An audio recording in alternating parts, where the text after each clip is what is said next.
இது தொடர்பாக மேலும் விவரங்களை பகிர்ந்து கொள்வதற்காக நம்மோடு இணைகிறார் திமுக அமைப்பு செயலாளர் RS பாரதி. சார் வணக்கம். வணக்கம்.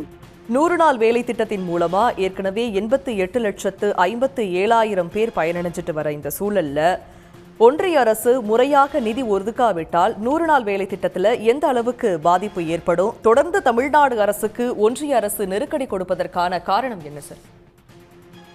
தொடர்ந்து இந்த நரேந்திர மோடி, அதுவும் குறிப்பாக தமிழ்நாட்டிலே திமுக ஆட்சி ஏற்பட்ட பிறகு தொடர்ந்து மத்திய சர்க்கார் ஒவ்வொரு துறையிலும் ஒவ்வொரு வகையிலும் நெருக்கடிகளை கொடுத்து கொண்டிருக்கிறது. இப்பொழுது இந்த 100 நாள் வேலை வாய்ப்பிலும் கை வைத்திருப்பதற்கு காரணம் என்னவென்றால், இவ்வளவு செய்தும் தமிழ்நாடு வளர்ந்து கொண்டிருக்கிறது, இந்த வளர்ச்சியை தாங்கிக் கொள்ள முடியவில்லை. ஜிஎஸ்டிபி வளர்ச்சியில் கூட 16% என்று இந்தியாவிலேயே முதல் மாநிலமாக தளபதி மு க ஸ்டாலின் தலைமையிலே ஆட்சி அமைந்திருந்த பிறகு தமிழ்நாடு வளர்ச்சி பெற்றிருக்கிறது. இதையெல்லாம் தாங்கிக் கொள்ள முடியாமல் எப்படியெல்லாம் நெருக்கடி கொடுக்க வேண்டுமோ அப்படியெல்லாம் நெருக்கடி கொடுக்க வேண்டும் என்ற ஒரு கெட்ட எண்ணத்தோடு, அதற்காகத்தான் அறிஞர் அண்ணா அவர்கள் மாநில சுயாட்சி கொள்கையை முன்வைத்தார்.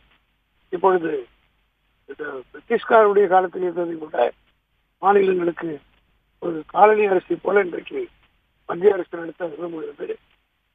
ஒன்றிய அரசினுடைய தயவில் தான் மாநிலங்கள் இயங்க வேண்டும்.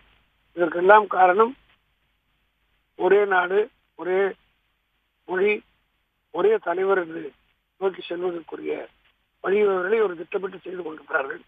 அதற்காகத்தான் இது போன்ற நெருக்கடிகள் கொடுத்து கொண்டிருக்கிறார்கள். தமிழ்நாட்டு மக்கள் இதை உணர்ந்து நிச்சயமாக வர இருக்கிற 2026 தேர்தலில் மோடி அரசுக்கு சரியான பாடத்தை போட்டுவார்கள்.